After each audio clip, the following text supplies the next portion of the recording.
wheel of a shadow, and that's Villeneuve again. He's done it again. And look at the near side rear wheel tyre.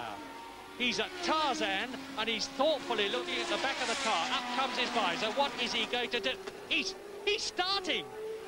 He's spun the rear wheel right inside the tyre, back onto the circuit, throws mud and dirt all over it, and that's not good.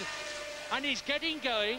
He's got a whole lap to go before he can get back to the pits, and now you can see the incredible shape of the rear wheels on modern Formula, like gigantic aluminium cotton reels.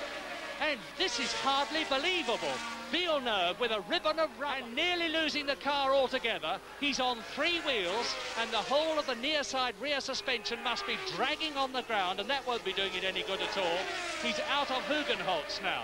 He's up towards the Hunzerhoek, and he's got all the top bit to do, round Panorama, round Bosweet, before he can get into the pits. And see the speed he's going. Off flies a bit of rubber, bit of a Ferrari souvenir for the thousands of Dutch spectators who'll pour onto the circuit as Villeneuve comes slowly down to the right-hander towards Panorama. Is he going to make it back to the pits? There's John Watson's broken McLaren in the background. And we're waiting now to see if Gilles Villeneuve appears into sight. There's a white flag waving in the background, and there's Alan Jones. That's a flash of Alan Jones's car as Villeneuve comes into sight with rubber flailing. Lafitte passes him. Alan Jones, there he goes, past Villeneuve to lap him. And still a gallant French-Canadian is motoring on. And it looks to me as though the Ferrari is in real trouble as he comes into the chicane. There's Piquet past him, and look at that, Sparks, he's on 2 wheels, not 3 wheels, and the whole of that near side wheel, rear wheel, is ripped off the suspension.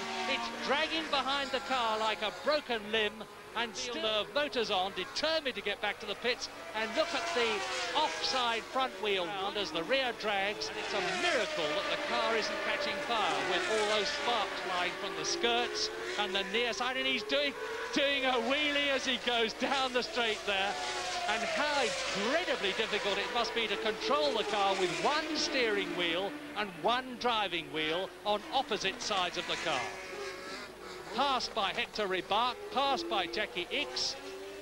There goes Ickx to start another lap with Ribach behind him, and into the pit lane comes Gilles Villeneuve. Now, what's going to happen? They surely cannot possibly mend the car. There's going to be uproar in the pits and the Ferrari pit is right at this far end of the pit. There's Forgieri, the Ferrari team chief, with the yellow stripes on his jacket. What's he going to do? He waves his hands, trips up over the airline, taps the suspension rear link with his foot. The race is over. Get out of the car, Gilles, you've had it. And Gilles Villeneuve does that. Enormous congratulations for the little French-Canadian. His team practically adore him. He's got an enormous amount of guts, and he's proved